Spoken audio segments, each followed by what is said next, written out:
Assalomu alaykum azizlar. Bugun sizlar bilan xalqaro olimpiadalar haqida gaplashmoqchiman.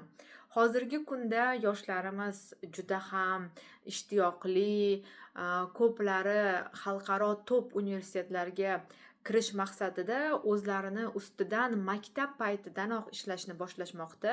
Bu juda ham yaxshi yangilik.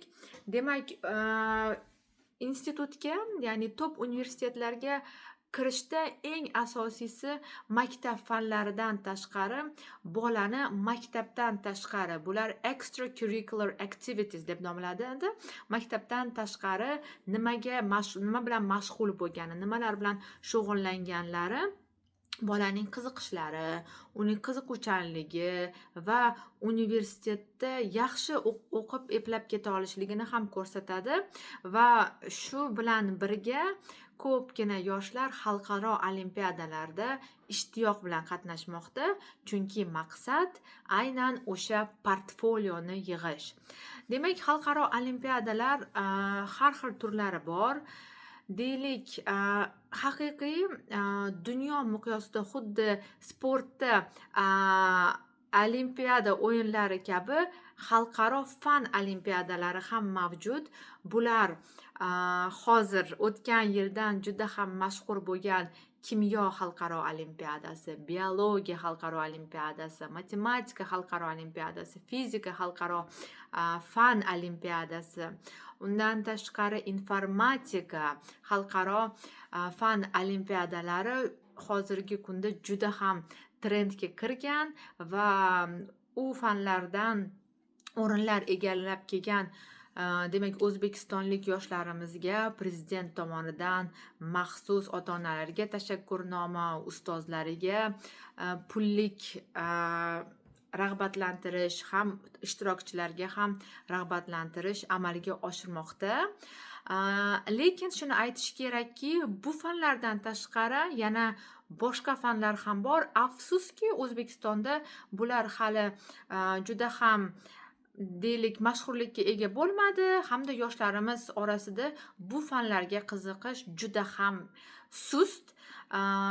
Bu fanlar falsafa, lingvistika, yer, geografiya, shunday fanlar bo'yicha ham xalqaro fan olimpiadalari mavjud. Ular juda ham nufuzli.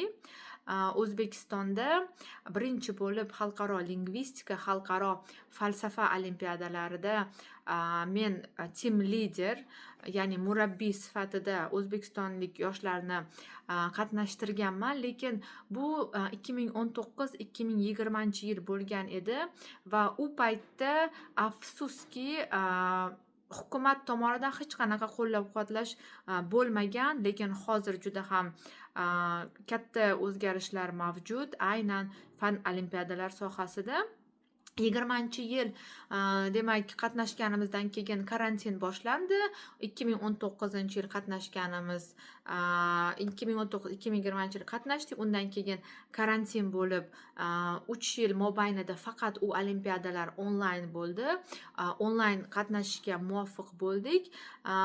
Lekin insonlarni qiziqishi yo'qligiga qandaydir menda motivatsiya yo'q bo'lib qoldi va shuni o'yladimki, yo'q, bu noto'g'ri.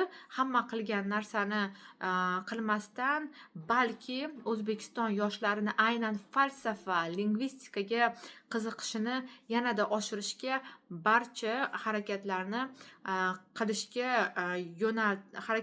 qilishga yo'naltirishga qaror qildim va shu bilan birga Olympic Quest degan startapni shakllantirdim. Demak, hozirda hammasi izi bilan ketayotgan ximiya, biologiya, matematika, informatika, ular demak o'zini tashkillashtiradigan insonlari bor, mas'ul insonlari bor, lekin lingvistika va falsafa kelganda hech kim bunga qiziqishi yo'q, chunki yoshlarda bunga qiziqish yo'q. Demak, shunday narsa o'ylab topishimiz kerakki, yoshlarimiz aynan shu fanlarga qiziqishi oshishi kerak va hozirgi kunda shu ustida ishlamoqdaman. Va bu mani ikkinchi magistraturam, ya'ni cognitive psychology ga juda ham bog'liq va kelajakda aynan shu sohada PhD'mni qilishga niyat qilib qo'ydim. Agar ingliz tili olimpiadasiga keladigan bo'lsak, ular juda ham ko'p. Aynan hozirgi aytganim xuddi sport olimpiadasidagi nufuzli olimpiada ingliz tilida mavjud emas.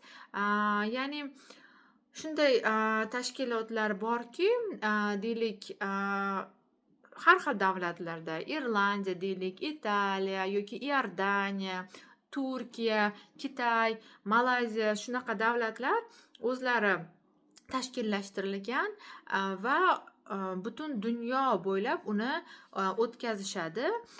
Ularni nomi ham hozirgi aytgan nufuzli olimpiadalarim, deylik, International Chemistry Olympiad, International Biology Olympiad desa, ularni esa o'zini nomi bor, chunki ular xalqaro darajadagi sport bilan teng kela oladigan olimpiadalar emas. Va unaqalar ko'p. Misol uchun shulardan biri KGL, Kangaroo Linguistic Contest. Men O'zbekistondagi vakili hisoblanaman va uni Toshkent bo'ylab o'tkazaman va ikkita etap o'tganidan keyin 3-etapi Gretsiyada o'tkaziladi. Ya'ni bu olimpiadalarda bitta tashkilot boshqaradi va bir joyda yig'iladi. Xalqaro fan olimpiadalari bo'lsa, u yerda xuddi olimpiada o'yinlariga o'xshab har xil davlatlar o'zida aynan shuni o'tkazish uchun raqobatlashadi. Misol uchun yaxshi yangiliklardan biri, bu yil O'zbekiston xalqaro kimyo olimpiadasini o'tkazmoqda. Bu degani O'zbekistonni aynan ilm sohasida obro'yi yanada ko'tariladi. Umuman olganda, olimpiadalar, har xil tanlovlarda qatnashish bu juda ham yaxshi, chunki bola o'zini sinab ko'radi, tengdoshlari bilan o'zini taqqoslab, balki motivatsiya oladi, kamchiliklarini biladi va men buni juda ham qo'llab-quvvatlayman. Keyingi videolarda aynan qaysi xalqaro olimpiadalarni tashkil qilyapman va tashkil qilmoqchi bo'lganlarimga urg'u bermoqchiman. Hozirda esa imkon bo'lsa, demak, mavjud olimpiadalarda farzandingiz qatnashib o'zini sinab ko'rsin. Aynan o'zim tashkil qiladigan olimpiadani Telegram kanalini tashlab qo'yaman. Sog' bo'ling, omon bo'ling.